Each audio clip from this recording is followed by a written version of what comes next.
Population Geography of Kalibo, Aklan. The population of Aklan in the 2020 census was 615,475 people with a density of 340 inhabitants per square kilometer or 880 inhabitants per square mile. Population by age group. According to the 2015 census, the age group with the highest population in Kalibo is 15 to 19 with 7,704 individuals. Conversely, the age group with the lowest population is 75 to 79 with 921 individuals. Combining age groups together, those age 14 and below consisting of young dependent population which includes infants or babies, children, and young adolescents or teenagers, make up an aggregate of 57.84%. Those age 15 up to 64, roughly the economically active population and actual or potential members of the workforce, constitute a total of 65.57%. Finally, all dependent population consisting of senior citizens, those age 65 and over, total 6.59% in all. The computed age dependency ratios meant that among the population of Kalibo, there are 42 youth dependents to every 100 of the working age population. There are 10 aged or senior citizens to every 100 of the working population. And overall, there are 53 dependents young and old age to every 100 of the working population. The median age of 27 indicates that half of the entire population of Kalibo are aged less than 27 and the other half are over the age of 27. Population geography of Kalibo. Here are the historical population of Kalibo, Aklan. The population of Kalibo grew from 14,574 in 1903 to 89,127 in 2020. An increase of 74,553 people over the course of 117 years. The latest census figures in 2022 denote a positive growth rate of 2.14% or an increase of 8,522 people. From the previous population of 80,605 in 2015. Based on the 2000 census, survey Aklanon accounted for 96.56% or 434,869 of the provincial population of 450,353. Other ethnic groups in the province were the Hiligaynon at 0.75% or 3,375. Tagalog at 0.5% or 2,271. Karakay at 0.28% or 1,281. And Cebuano at 0.21 or 939. Geography immigration in Kalibo. Immigration, the process throughout which individuals become permanent residents or citizens in another country. Historically, the process of immigration has been great social, economic, and cultural benefit to state. The movement of persons or people from one country, locality, place of residence, etc. to settle in another and in another, an instance of this migration is first and foremost or normal human activity. Human beings have always moved from one country, locality, and place of residence to settle another. Foreigners who decide to stay in Kalibo are usually retirees who are married to local. Some maintain business in Boracay and Kalibo. Some people move in search of work or economic opportunity, to join family, or to study. Another move to escape conflict, persecution, terrorism, or human rights violation.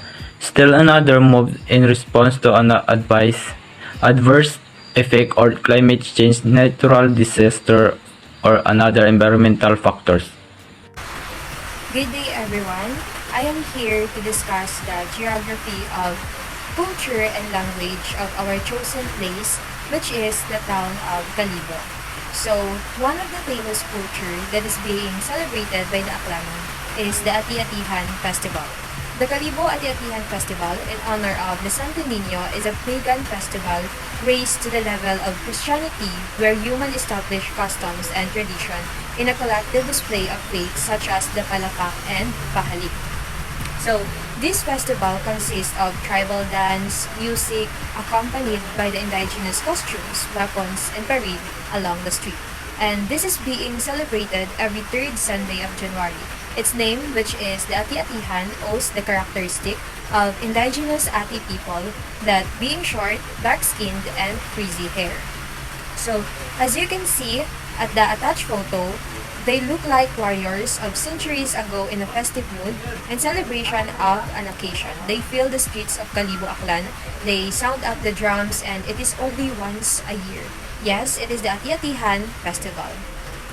And the Ati-Atihan Festival, the mother of all festivals in the Philippines, the origin of Pinoy festivities. When there was just farming and warfare on other islands, there was partying on Aklan. For the past 800 years, more or less, it has been a tradition, and it will be carried on for generations to come, and it will be our original local Mardi Gras. And next is the geography of language in Kalibo. So, Kalibo Aklan is a member of the Western Visayan branch of Philippine language, a part of Malayo-Polynesian language family. It is spoken mainly in the province of Aklan on the island of Panay in the Philippines by about 460,000 people. So, there are also Aklan-speaking immigrants in Manila, southern Mindanao, and in the USA. Aklan is closely related to the Kinaraya and Cayunon languages of Western Visayas. So, the attached photo is the Aklan alphabet and its pronunciation. So, here is the sample text in Aklan where we're going to translate it in other languages. So, the language in Aklan example is Ruuwa gatanaw sa anang ginharinan ay hindi makaabot sa anang ginaparangpan. So, to translate this in the language of Filipino or Tagalog, this would be, ang hindi marunong lumingon sa pinanggalingan ay hindi makakarating sa paroroonan. And in the English language, the translation will be, he who does not look back to where he comes from will never reach his destination. So, that will be all the geography of culture and language of Kalibo Aklan. Geography of religion in Kalibo. Religion is the belief in and worship of supernatural and superhuman power, especially God and goddesses. Way back before, people here in Kalibo were anonymous that they worship Anitos. Anito is referred to ancestral spirits, nature spirit, and deities. Itas who worship Anitos before was influenced by the Spaniard colonizers to worship Santo Niño, the Holy Child or Infant Jesus. Before that, Itas were the fun at Atiang Festival celebration, but they worship Anitos. There are three religions here in Kalibo: the Christianity, Islam, and Buddhist. Islam are the first monotheistic religion to reach our country in 4th century. There is a mosque here in Kalibo where Muslims worship Allah, and Christianity was spread during the Spanish colonization. There are a lot of sects of Christianity, like Catholic, born again, Iglesia ni Cristo, and many more. And the Buddhist, because of the Philippines is an open country, other religion can go here as long as here in Kalibo. Hi guys, I am Kimmer Ozoa Bartolome. So, when we travel, syempre kailangan natin ng maps sa cellphone or maps man na paper. Doon natin nakikita yung mga lines and areas and location ng isang bansa na pupuntahan natin. Yung lines na yun is nagsisilbing boundaries, and doon lang ang laws ng isang bansa. So, my topic for today is all about political geography. So, what is political geography? It's the study of the organization and distribution of political phenomena, including the impact in people, us, and culture, and especially sa bansa natin. So, Kalibo Aklan, located in Western Visayas, Region 6. It is a coastal municipality in the province of Aklan. So, Aklan is the province. Kalibo naman is the municipality. So, when we say province, is the one of the areas that country is divided into as part of the organization of its government, which often has some control of its own laws. So meaning, divided into part lang yung Kalibo, yung province. May sarili silang government, may sarili silang laws. Municipality naman is refers to a village, town, or city that usually governed by mayor or council. So, Kalibo has 16 barangays. So, these barangays are Andagaw, Bacau Sur, Bacau Norte, Briones, Buswang, Old Buswang, New Buswang, Kaano, Stansya, Hinaban, Mabilo, Naluok, Poblasyon, Tigayon, and lastly, Tinigaw. So, the barangay derived from the word Balangay, the name from the sailboats that originally brought settlers of Malay, stock of the Philippines from Borneo. So, yung role ng barangay is primary political unit for planning and implementing unit of government. Sila yung gumagawa ng policies, gumagawa ng plans, activities, projects, and programs sa isang community. So, yung geography aspect naman is reported by Elaine, which is my group sa report namin na political geography. So, in addition, the types of government. So, yung the type of government ng Kalibo is democracy. Kasi democracy meaning government system which supreme power placed in the hands of the people. So, democracy from the Latin word people, demokrasya from the Greek word people power.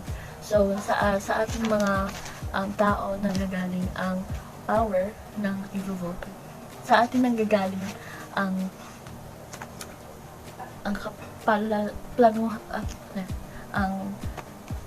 sa atin. So, democracy is a government system with supreme power placed in the people of the hands. So, kumbaga, sa atin nakasalalay ang kinabukasan.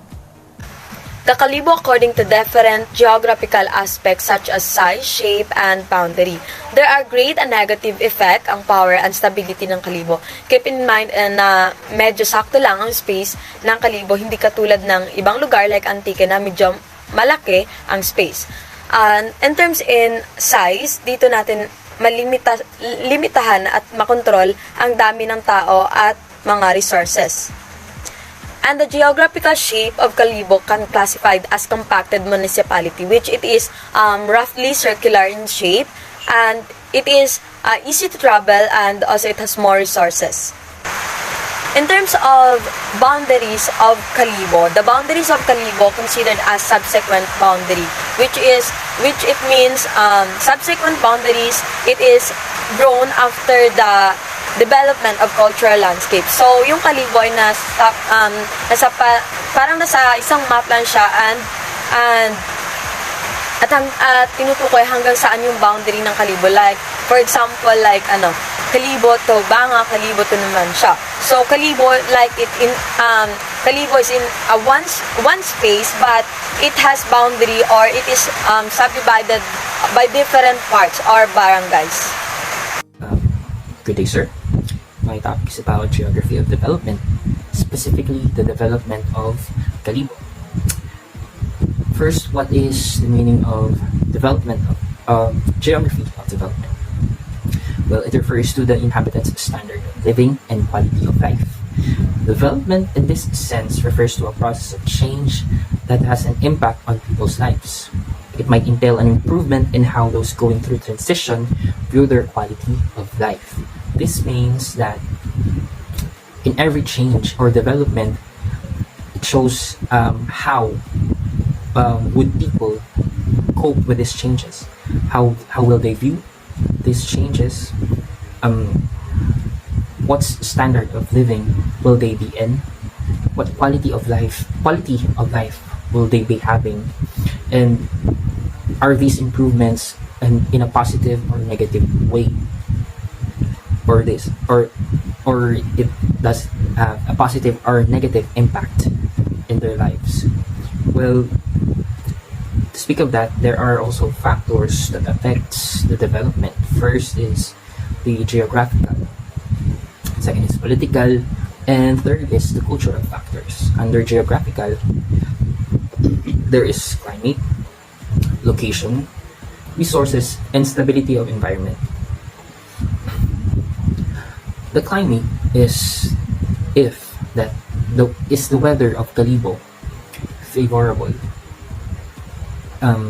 for agricultural needs, for marine resources.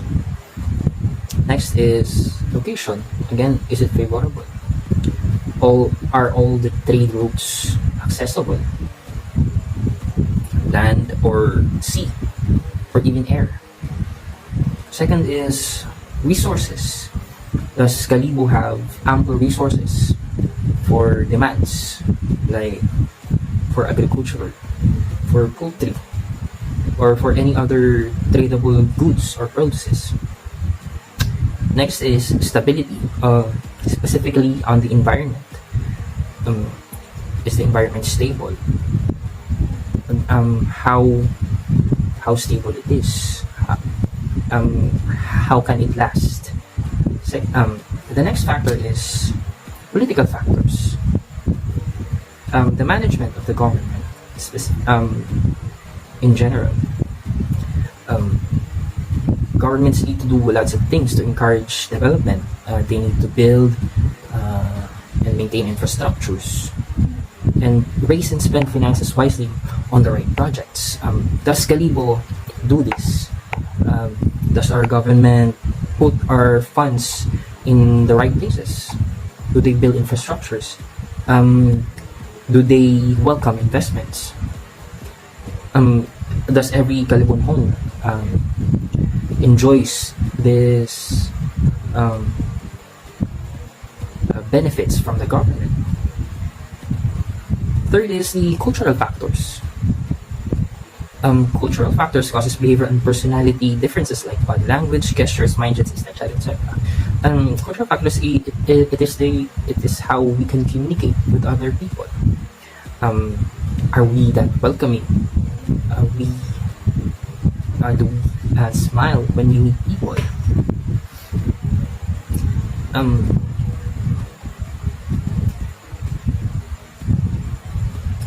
Our manners towards every people that comes here in our town or in any area of Kalibo,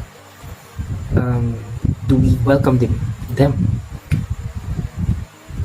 Like those factors affects the development of Kalibo.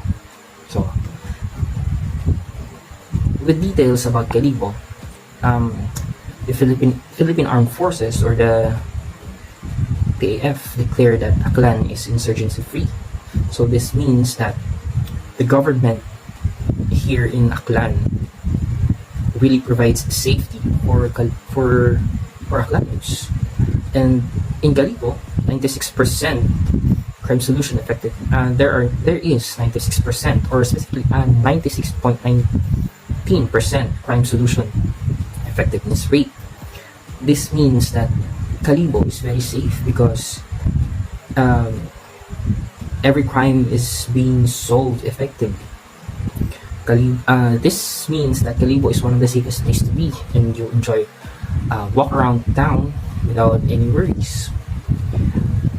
The province employment rate is 89.7%, and the local government is still working to raise it by making more investments.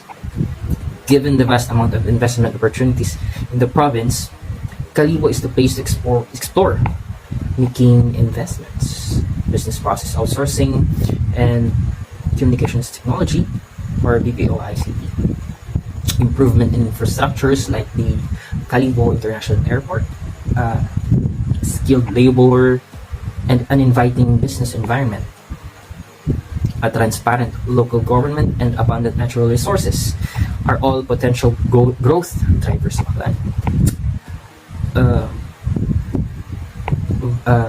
In this aspect, this means that the government, in political factors, the government spends every penny, every fund wisely, and the resources of Kalibo is very abundant. and this also from the factor of from the geographical factor, the resources. With a gain in passenger traffic of more than 50% in 2010 and a growth of in seats available 20% over the same month the previous year, the Kalibo International Airport is regarded as the Philippine airport with the quickest growth. So this infrastructure is being held as one of the quickest growing infrastructure developed by the local government. It is also an international airport designated by the CAP, or the Civil Aviation Authority of the Philippines. It now serves both local and foreign aircrafts in the capital town. So this means that it is not only the domestic tourists are able to come here in Kalibo or in any places in the province, but also foreigners or international bodies. In cultural factors, the Kalibo Santo Festival is conducted every January in honor of the Santo Niño Santo Niño.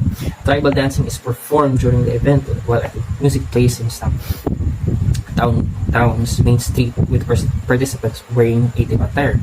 Well, in culture, we danced tribal dances, or the sadsad, and this festivity attracts tourism. Not only the costumes, but also the inviting smiles of Kalibo. It is in the culture of Kalibo that invites people or tourists.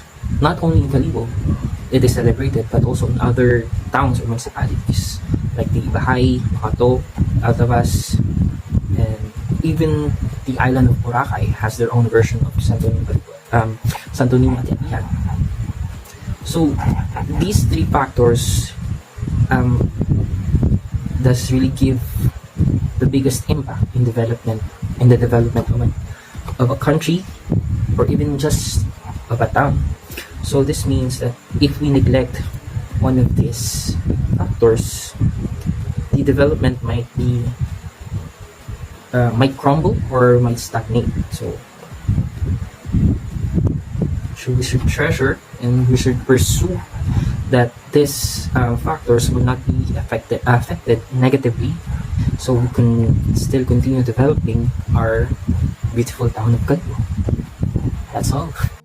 Farming and fishing are the principal industries in Kalibo because of the rich source of agricultural land, with the total land areas. 62.2% is devoted to agriculture, 25% to residential, 3.8% to commercial, 1% to industrial, and 5.9% to others.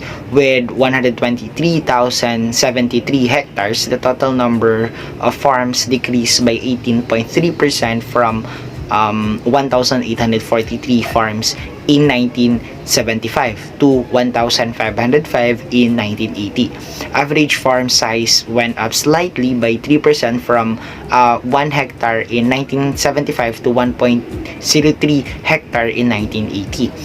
Total agricultural production in 1980 reached 6,888 metric tons. The dominant crops were palay, which produced 4,856 metric tons, or 70.51% of the total, followed by the coconut with 1,480 metric tons, or 21.49% of the total. Other crops included fruits and vegetable, 413 metric tons, corn and other cereals with 137 metric tons. The livestock population of the municipality, as reported in 1980 census of agriculture, totaled 15,647 heads, consisting of 147 carabaos, 578 horses, 100 goats, 2,161 pigs, and 12,652 fowls, mostly chickens and ducks. Coconut still occupies the largest area planted among major permanent agriculture crops. Ibahay ranks the largest with 4,317 hectares, followed by Balete, Banga, and Makato, All the rest of the municipalities, including the municipality of Kalibo, have areas below 2,000 hectares. Aklan is also top producer of abaca, which is dyed and made into cloth or placemats, bags, wall decor, and fans. The cloth, considered the queen of Philippine fabrics, is prime products of Kalibo weave from its unique crude wooden or bamboo handloom. Kalibo municipality has a wealth of land resources in addition to its abundance of water resources. Agriculture, which was also introduced by indigenous Aklanon and Daati, the region's original settlers, became one of their main sources of income and a way of them to survive every day or in day-to-day basis. Economic geography of Kalibo. Agriculture is the main source of income in Kalibo. It also makes a significant contribution to the local economy, with rice, corn, and coconut being the main crops produced. Because Kalibo is located near the Aklan River and the Sibuyan Sea, fishing is also a significant source of income for many residents.